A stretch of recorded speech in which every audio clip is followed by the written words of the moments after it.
સ્વાગત છે તમારું નવા બ્લોગમાં.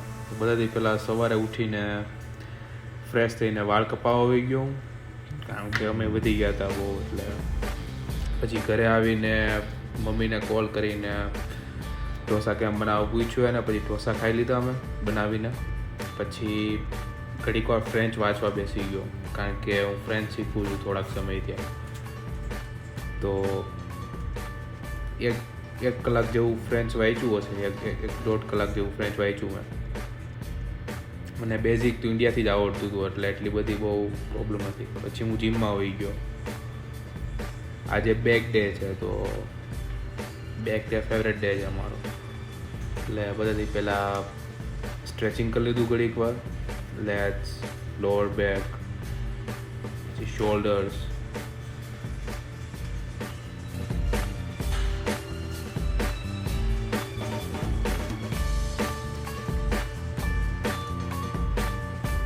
પછી મેં પુલઅપ સ્ટાર્ટ કરી દીધું. પુલઅપ સ્ટાર્ટિંગમાં થોડાક એક્સપ્લોઝિવ કર્યા, અને બાકી પછી કંટ્રોલ થોડાક કર્યા, કારણ કે આ ખાલી સ્ટ્રેચિંગ માટે જ છે. બધી ગ્રીપમાં મેં એક સેટ કર્યો, બધું લાઈક સ્ટ્રેચ થઈ જાય, લેગ્સ અને બેક, મિડ બેક બધું.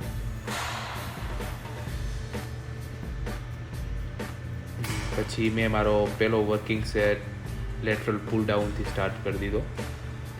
પહેલો તો લાઇટ વેટથી ખાલી એમનેમ જ કર્યો, એટલે સ્પીડ બી વધારે હતી અને કંટ્રોલ કંઈ લેવાની જરૂર નહીં એમને.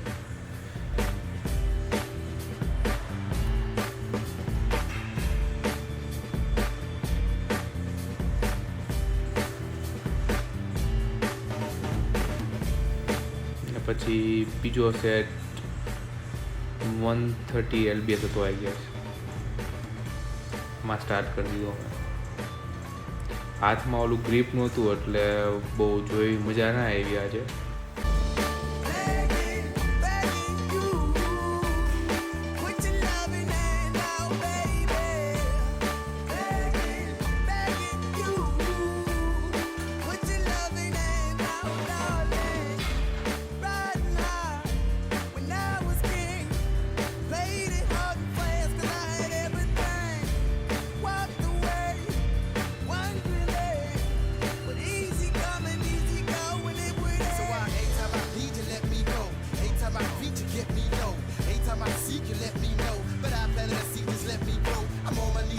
અને પછી મેં મશીન રો સ્ટાર્ટ કરી દીધી. આ મશીન રો મસ્ત છે, બે બાજુ પ્લેટ્સ નાખી દેવાની હતી, નાખ્યું એટલી, અને રેપ લેવા મળવાની. તો આ આઈ ગેસ મારો સેકન્ડ સેટ હતો. એમાં મેં 145 પ્લસ 25 પ્લસ 10 LBS હતું. અને લાસ્ટ સેટમાં બીજા મેં 10 LBS એડ કર્યા હતા.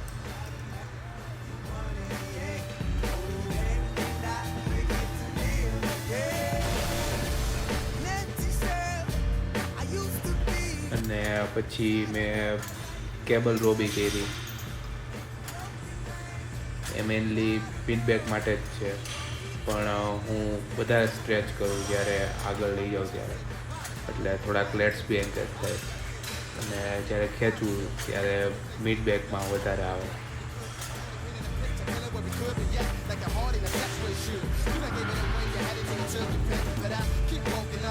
આના બી સેમ મેં 3 સેટ જ કર્યા. આમાં હું 120 LBS આજુબાજુ ગયો હતો.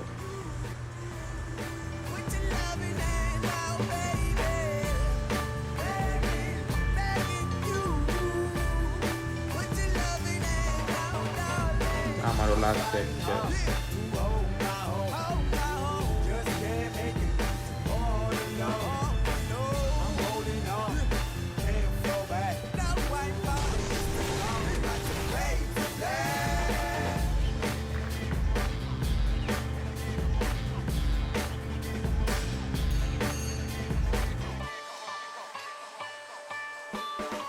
મેં વાઇડ ગ્રીપ વાળી રો સ્ટાર્ટ કરી દીધી.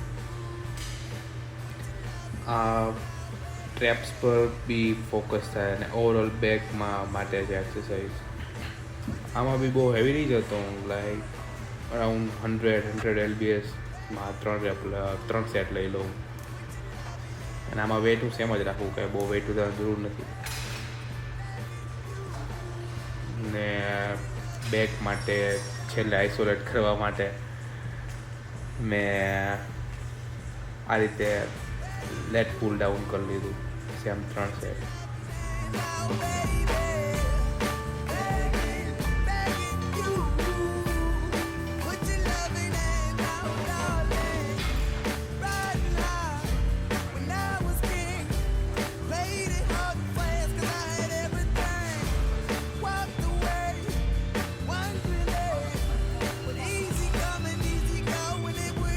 અને હું બેક એન્ડ શોલ્ડર એના દિવસે રિયલ ડેલ્સ ટ્રેન કરું છું, કારણ કે આ રીતે અને મશીનમાં રિયલ ડેલ ટ્રેન કરવાથી બેક પર બી આવે, મિડ બેક પર બી, એટલે રિયલ ડેલ બી ટ્રેન થઈ જાય સાથે સાથે અને મિડ બેક બી થઈ જાય.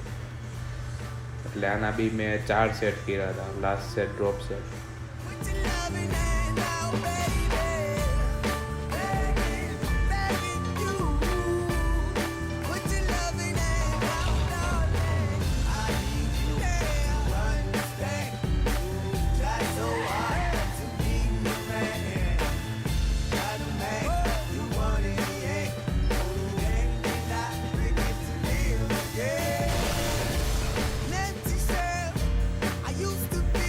લાસ્ટ 1-2 મંથથી રિયલ ડેલ બહુ વધારે ટ્રેન કરું છું, કારણ કે ત્યારે બી હું વિડીયો પહેલાં ઉતારતો ને ત્યારે બેકમાં રિયલ ડેલ બહુ વીક દેખાતા, એના લીધે રિયલ ડેલ હું વધારે ટ્રેન કરવા મળ્યો.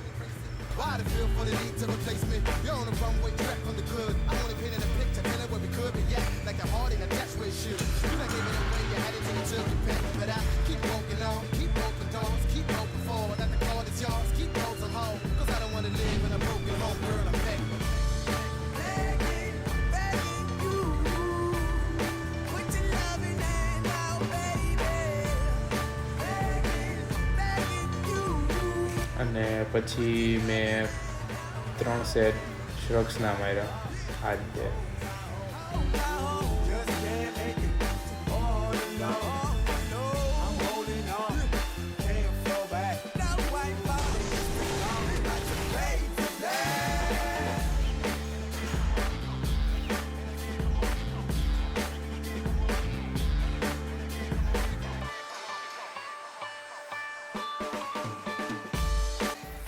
છેલ્લે ડેડલિફ્ટ કર્યા અમે, એ બી 1 પ્લેટથી સ્ટાર્ટ કર્યું હતું અને પછી છેલ્લે 1 રેપ મેક્સમાં ત્યાં પ્લેટ પડી હતી બધી કલરની, એ બધી નાખી દીધી અને છેલ્લે પોઝિંગ કર્યું. હજી એટલું બધું ફાવતું નથી પોઝિંગ મને, એટલે શીખવાનું છું ધીમે ધીમે. અને પછી ઘરે આવીને મેં પ્રોટીન પાણી સાથે પીવું અને એમાં ક્રિએટિનનો સ્કૂપ નાખ્યો. અને આજે થેપલા ખાવાની ઈચ્છા છે, તો મમ્મીને કોલ કરીને થેપલાનો લોટ બાંધી નાખ્યો. અને આજે કંઈક અહીંયા મેથી ગોતવા ગયો પણ મેથી ના મળી, એટલે ઘરે પાલક પડ્યું હતું, તો પાલક અને ધાણા નાખીને થેપલા બનાવ્યા. બહુ લાંબો ફરક ના પડ્યો ટેસ્ટમાં, ઓલમોસ્ટ સેમ જ છે. બેબી સ્પિનિચ આવે ને, બહુ લાંબો ફરક ના આવે, એમાં મેથી જેવું જ લાગે.